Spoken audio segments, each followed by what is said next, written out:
We have breaking news tonight. The Detroit Lions have now released Terrion Arnold, making that announcement within the hour. The team's decision comes just hours after a judge set the former NFL cornerback's bond at $1 million. Arnold was arrested last week in connection to a kidnapping and robbery in Tampa. 6 other people also facing charges for beating up 3 teens.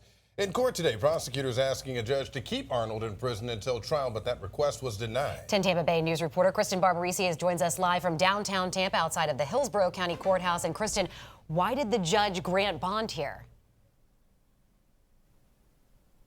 Yeah, the judge called this a serious case, and while he told prosecutors there's probable cause for these charges, he says there's not enough to warrant keeping Arnold in jail until the trial. The decision came after a 3-hour-long hearing where prosecutors argued that Arnold was the mastermind and just as guilty as those who carried out the crime.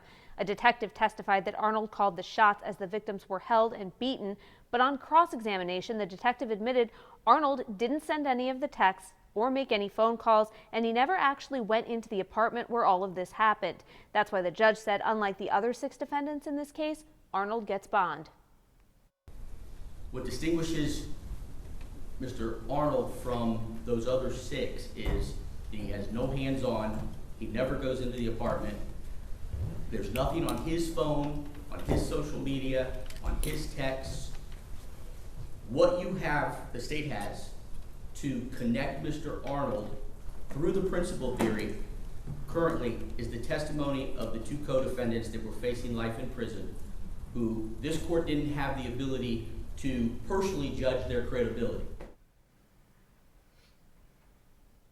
Those 2 women the judge mentioned were 2 of the co-defendants that recently accepted plea deals and were sentenced to lesser charges than the life in prison that they were facing. The judge pointed out that this case will rely heavily on their credibility. Now, in addition to the $1 million cash bond, Arnold is not allowed to leave his home except for work. He cannot contact his co-defendants or the victims, and he has 48 hours to surrender his passport.